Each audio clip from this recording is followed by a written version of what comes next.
यह एक गणेश जी की कथा है जो बहुत प्रचलित है। हमेशा से व्रत उपवास के समय कहीं सुनी जाती है। विनायक कथा के रूप में इसे ज्यादा जाना जाता है। एक बार गणेश जी ने पृथ्वी के मनुष्यों परीक्षा लेने का विचार किया। वे अपना रूप बदलकर पृथ्वी पर भ्रमण करने लगे। उन्होंने एक बालक का रूप बना लिया। एक हाथ में एक चम्मच में दूध ले लिया और दूसरे हाथ में एक चुटकी चावल ले लिए और गली गली घूमने लगे। साथ ही साथ आवाज लगाते चल रहे थे, कोई मेरे लिए खीर बना दे, कोई मेरे लिए खीर बना दे। कोई भी उन पर ध्यान नहीं दे रहा था, बल्कि लोग उन पर हंस रहे थे। वे लगातार एक गांव के बाद दूसरे गांव इसी तरह चक्कर लगाते हुए पुकारते रहे, पर कोई खीर बनाने के लिए तैयार नहीं था। सुबह से शाम हो गई, गणेश जी लगातार घूमते रहे। एक बुढ़िया थी, शाम के वक्त अपनी झोपड़ी के बाहर बैठी हुई थी। तभी गणेश जी वहां से पुकारते हुए निकले कि कोई मेरी खीर बना दे, कोई मेरी खीर बना दे। बुढ़िया बहुत कोमल हृदय वाली स्त्री थी। उसने कहा, बेटा मैं तेरी खीर बना देती हूँ। गणेश जी ने कहा, माए अपने घर में से दूध और चावल लेने के लिए बर्तन ले आओ।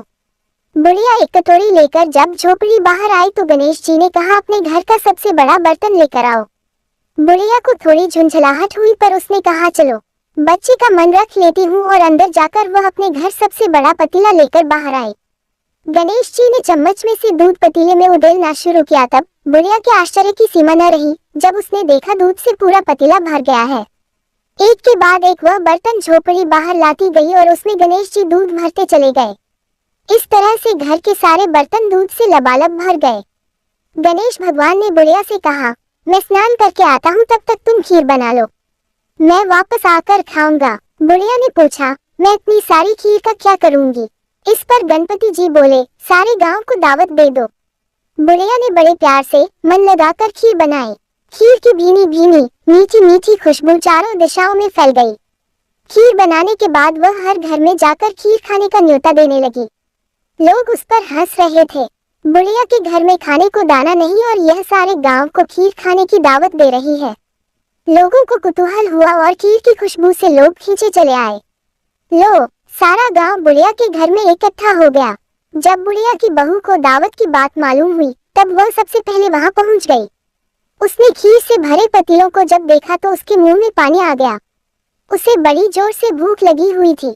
उसने एक कटोरी में खीर निकाली और दरवाजे के पीछे बैठकर खाने की तैयारी करने लगी।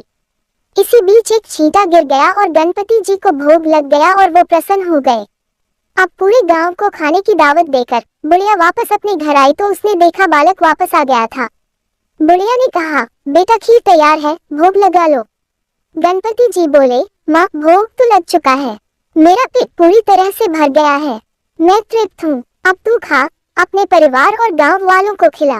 बुढ़िया ने कहा, ये तो बहुत ज्यादा है, सबका पेट भर जाएगा, इसके बाद भी यह बच जाएगी, उस बची खीर का मैं क्या करूँगी? इस पर गणेश जी बोले, उस बची खीर को रात में अपने घर के चारों कोनों में रख देना। और बुढ़िया ने ऐसा ही किया। जब सारा गांव जी भर कर खा चुका तब भी ढेर सारी खीर बच गई। उसने उसके पात्रों को अपने घर के चारों तरफ रख दिया। सुबह उठकर उसने क्या देखा, पतीलों में खीर के स्थान पर हीरे जवाहरात और मोती भर गए हैं। वह बहुत खुश हुई, उसकी सारी दरिद्रता दूर हो गई और वह आराम से रहने लगी। उसने गणपति जी का एक भव्य मंदिर बनवाया और साथ में एक बड़ा सा तालाब भी खुदवाया। इस तरह उसका नाम दूर दूर तक प्रसिद्ध हो गया। उस जगह वार्षिक मेले लगने लगे। लोग गणेश जी की कृपा प्राप्त करने के लिए उस स्थान पर पूजा करने और मान्यताएं मानने के लिए आने लगे। गणेश जी सबकी मनोकामनाएं पूरी करने लगे।